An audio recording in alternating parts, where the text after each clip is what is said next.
दुनिया में मौजूद एक ऐसा अरब मुल्क है जहां पर एक इंसान ने जन्नत बनाई। एक वक्त था जब यहां पर जिन्नात का राज हुआ करता था। यहां पर एक ऐसा गांव भी मौजूद है जिसे जिन्नात ने तामीर किया और आज भी ये अपनी असल हालत में है। दुनिया का सबसे बड़ा जादूगर सामरी जादूगर का ताल्लुक भी इसी मुल्क से था। जी हाँ दोस्तों, आपने बिल्कुल सही समझा। आज हम आपको ओमान की सैर करवाएंगे, वही ओमान जहां पर बैठकर मलका बिल्कीस ने हुकूमत की थी। कौम समूद का ताल्लुक भी ओमान से ही था। हजरत उवैस करनी रजी अल्लाह तआला अन्हु का मजार और दुनिया की सबसे लंबी कब्र भी ओमान में ही मौजूद है। लेकिन आज का ओमान देखा जाए तो ये काफी मॉडर्न है। यहाँ की औरतें हों या मर्द अपने शौक को पूरा करने के लिए हर नाजायज काम भी करते हैं। तो प्यारे दोस्तों, ऐसी बहुत सी दिलचस्प मालूमात आज की इस वीडियो में हम ओमान के बारे में जानेंगे। वीडियो इंतहाई दिलचस्प है तो इसे एंड तक लाजमी देखें। साथ ही तमाम दोस्तों से गुजारिश है कि चैनल को सब्सक्राइब, लाइक और शेयर करें ताकि दिलचस्प मालूमात वाले वीडियो का नोटिफिकेशन आपको मिलता रहे। तो चलिए आज के इस जादुई सफर को शुरू करते हैं। ओमान, जिसे ऑफिशियली तौर पर सल्तनत ऑफ ओमान कहा जाता है, ये मगरबी एशिया का एक खूबसूरत अरब मुल्क है। इस मुल्क की सरहदें सऊदी अरब, मुत्तहिदा अरब अमारात और यमन के साथ मिलती है। ये सरजमीन दुनिया के सबसे पहले इंसानी आबादियात वाले खित्तों में शुमार होती है। इस खूबसूरत मुल्क का कुल रुकबा 3,09,500 मुरब्बा किलोमीटर पर मुहित है। रुकबे के एतबार से ये दुनिया का 17वां बड़ा मुल्क है। इस सरजमीन पर 46 लाख लोग आबाद हैं। लेकिन आपको बताता चलूं कि ये आबादी सिर्फ यहाँ के अरबी लोगों की नहीं है। इस आबादी में एक बहुत बड़ा हिस्सा पाकिस्तानी, बांग्लादेशी,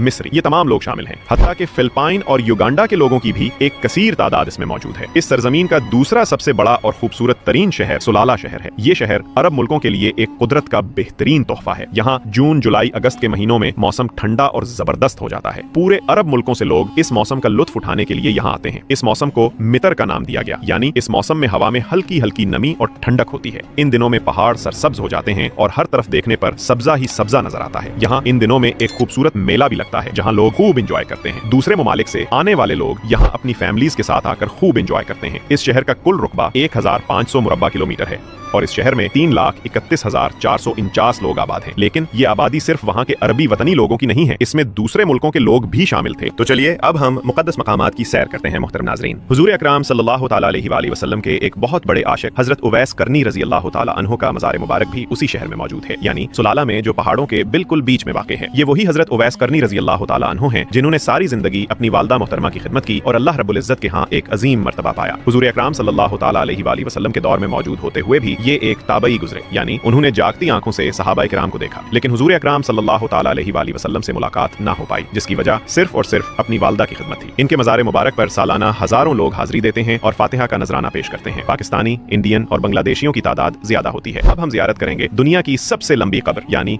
हजरत इमरान अलैहिस्सलातु वस्सलाम का मज़ार मुबारक। एक रिपोर्ट के मुताबिक इनकी कब्र दुनिया की सबसे लंबी कब्र है, जिसकी लंबाई 12 मीटर के करीब है। ये मज़ार मुबारक भी सुलाला में ही मौजूद है, जहाँ सालाना हजारों लोग जाके फातिहा का नजराना पेश करते हैं। प्यारे दोस्तों, आपके इल्म में इजाफा करता चलूं कि सुलाला शहर के करीब एक ऐसा गांव भी मौजूद है जिसे जिन्नात का गांव कहा जाता है। यहाँ करीब करीब से लोग शाम के वक्त नहीं गुजरते। अगर हम इसकी तारीख पर नजर डालें तो यहाँ बनने वाला भाला फोर्ट यानी किला जिन्नात ने तामीर किया था और इस किले को सिर्फ एक रात के अंदर मुकम्मल किया गया था। इसमें कितनी हकीकत मौजूद है ये अल्लाह रब्बुल इज्जत की जात बेहतर जानती है। अलबत्ता लोग यहाँ रात को सिर्फ जिन्नात के खौफ की वजह से यहाँ नहीं आते। ये पूरा गाँव आज भी अपनी असल हालत में पुराने जमाने का बना हुआ मौजूद है। लोग दिन के टाइम यहाँ आते हैं, वीडियोस वगैरह बनाकर इसको देखकर शाम से पहले पहले वापस चले जाते हैं। सुनने में आता है कि रात के वक्त यहाँ टैक्सी ड्राइवर्स और दूसरे कार या गाड़ियों के ड्राइवर्स को इंसानी शक्ल में जिन्नात खड़े होकर रोकते हैं जिनका कोई वजूद नहीं होता। ये लोग फिर डर के मारे दोबारा इस तरफ का सफर रात के वक्त नहीं करते। सुलाला के अंदर एक ऐसी जगह भी मौजूद है जिसे वादी जिन का नाम दिया गया। ये वही जगह है जहाँ पर आप अपनी गाड़ी को न्यूट्रल करके खड़ा कर दें, गाड़ी खुद ब खुद चलना शुरू कर देगी और आहिस्ता आहिस्ता अच्छी खासी स्पीड पकड़ लेगी। लोग यहाँ आते हैं और गाड़ी को न्यूट्रल करके खड़ा कर देते हैं, फिर गाड़ी आहिस्ता आहिस्ता चढ़ाई चढ़ना शुरू हो जाती है। ओमान एक अरब मुल्क है और यहाँ की कौमी जुबान अरबी है, जहाँ टोटल आबादी का 95% हिस्सा मुसलमान लोगों पर मुश्तमिल है। बाकी 5% लोग क्रिश्चियन और दूसरे मजहबों से ताल्लुक रखते हैं। ये मुल्क अपने रकबे के एतबार से दुनिया के 70 नंबर पर आता है और आबादी के लिहाज से 125वीं नंबर पर आता है अरब की। ये वो सरजमीन है जहाँ कौम समूद को अजाब नाजिल हुआ। ओमान का दारुल हुकूमत देखा जाए तो मस्कत सिटी है, जो कि मुल्क का सबसे अजीम और बड़ा शहर माना जाता है। ये शहर इंतहाई खूबसूरत और साफ सुथरा है। इस शहर का कुल रकबा 3,500 मुरब्बा किलोमीटर है और इस शहर की कुल आबादी 17 लाख लोगों पर मुश्तमिल है। ये ओमान का सबसे बड़ा बिजनेस हब भी है। मुल्क के तमाम हुकूमती इदारे हेडक्वार्टर्स, इनके अलावा तमाम बैंकों के हेडक्वार्टर्स भी इसी शहर में ही मौजूद हैं। ये मशरकी वुस्ता का कदीम तरीन शहर माना जाता है। पूरे ओमान में खूबसूरत और बेहतरीन बड़े बड़े रोड्स बनाए गए हैं, जो कि अक्सर औकात पहाड़ों के बीचों बीच गुजरते हैं। यहाँ टैक्सी और बस ट्रांस का निजाम भी इंतहाई जबरदस्त है। लेकिन आपको एक बात बताता चलूं कि ओमान के अंदर टैक्सी और बसें तकरीबन ज्यादातर ओमानी लोग ही ड्राइव करते हैं। गैर मुल्कियों को अभी तक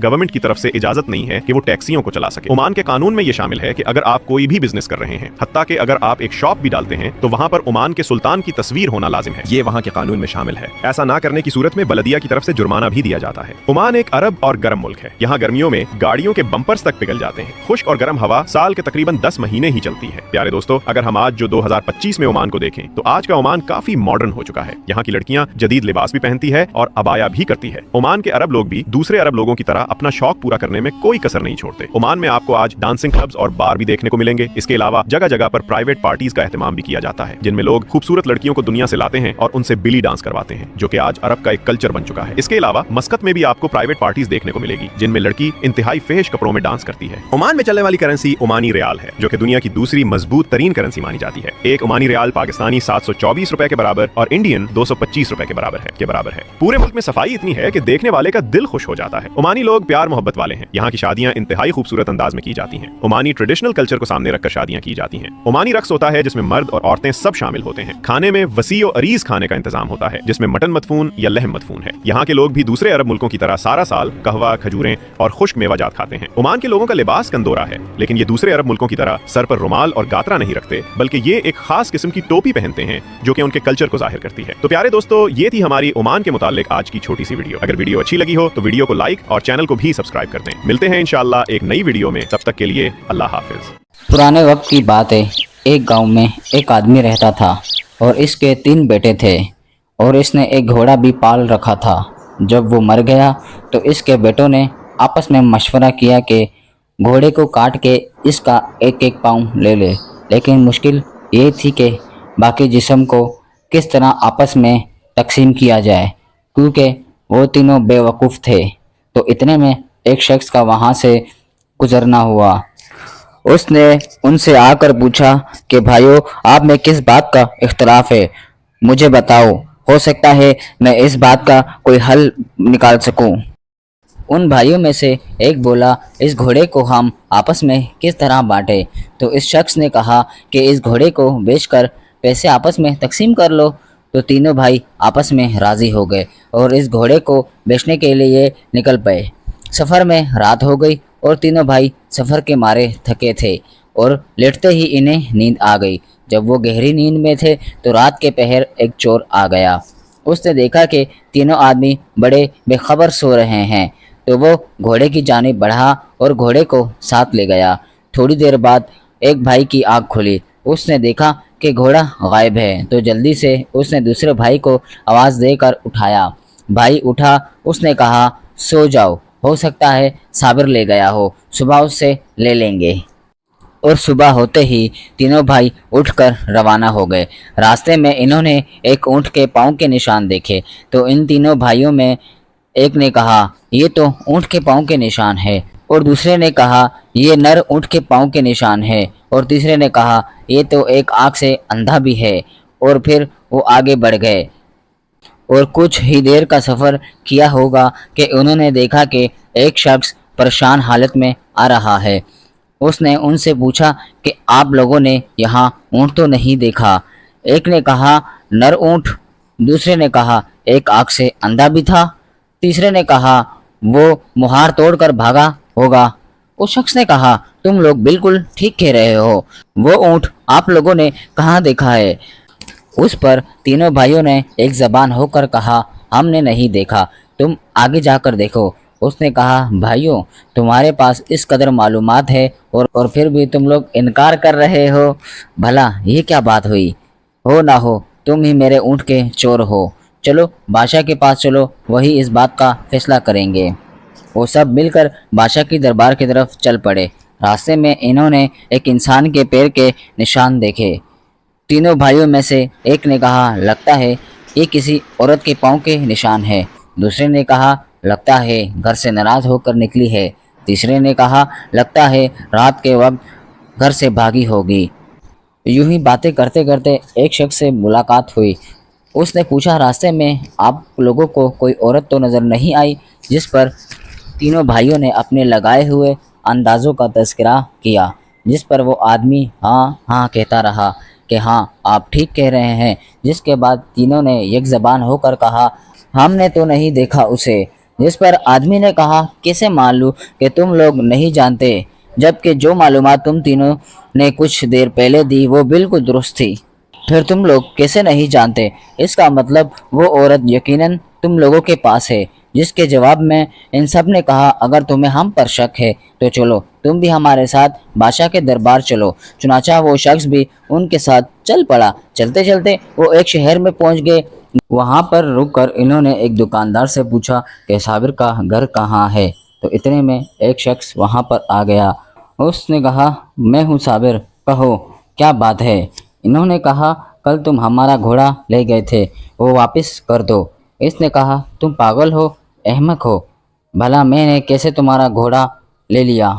انہوں نے مل کر کہا اگر تمہیں انکار ہے تو چلو بادشاہ کے پاس، وہی فیصلہ کریں گے۔ اب یہ سب بادشاہ کے دربار جا پہنچے۔ بادشاہ نے پوچھا تم لوگ کیوں آئے ہو، کیا ماجرا ہے؟ انہوں نے کہا ہم آپ کے پاس انصاف کے لیے آئے ہیں۔ پھر سب نے اپنی اپنی داستان سنائی۔ اونٹ کے مالک نے کہا انہوں نے میرے اونٹ کے متعلق تمام باتیں درست بتائی پر میرے اونٹ کے بارے میں نہیں بتایا، جس سے واضح ہوتا ہے کہ میرا اونٹ ان کے پاس ہے، اس لیے مجھے انصاف چاہیے۔ دوسرے نے کہا میری بیوی جو رات کو گھر سے نکلی، انہوں نے اس کے بارے میں بھی تمام معلومات صحیح فرمائی پر میری بیوی کا پتہ نہ بتایا اور کہتے ہیں کہ ہم نے دیکھا تک نہیں، میری بیوی کو انہوں نے ہی اغوا کیا ہے۔ بادشاہ نے پوچھا تم تینوں کا کیا کہنا ہے؟ انہوں نے کہا جی حضور، پہلے آپ ہماری مکمل بات سنیں۔ رات کو صابر خان نے ہمارا گھوڑا چرا لیا، جس پر صابر خان نے کہا عالی جان مجھے اس کے متعلق کوئی معلومات نہیں، ناحق یہ لوگ مجھے پکڑ کر لائے ہیں۔ بادشاہ نے کہا جس وقت صابر خان گھوڑا لے جا رہا تھا تم میں سے کسی نے اسے دیکھا؟ انہوں نے کہا حضور ہم میں سے کسی نے نہیں دیکھا۔ بادشاہ نے کہا جب تم لوگوں نے اسے دیکھا نہیں تو اسے ملزم کیوں ٹھہرا رہے ہو، اور یہ جو دوسرے تمہیں ملزم ٹھہرا رہے ہیں اس پر کچھ کہنا چاہو گے؟ اس پر کوئی صفائی دینا پسند کرو گے؟ جس پر تینوں بے وقوفوں نے کہا بادشاہ حضور یہ لوگ ہم پر تہمت لگا رہے ہیں، ہم مجرم نہیں، دراصل ہم علم غیب جانتے ہیں، ہمیں سب کچھ اس علم سے معلوم ہوتا ہے۔ بادشاہ نے کہا میں تمہارا امتحان لینا چاہتا ہوں کہ آیا واقع تم لوگ علم غیب جانتے ہو یا نہیں۔ اس کے لیے میں ایک چیز کے اندر ایک چیز کو چھپا کر رکھوں گا، اگر تم لوگوں نے ٹھیک ٹھیک بتایا تو میں سمجھوں گا کہ واقع تم لوگ علم غیب جانتے ہو اور بے قصور ہو۔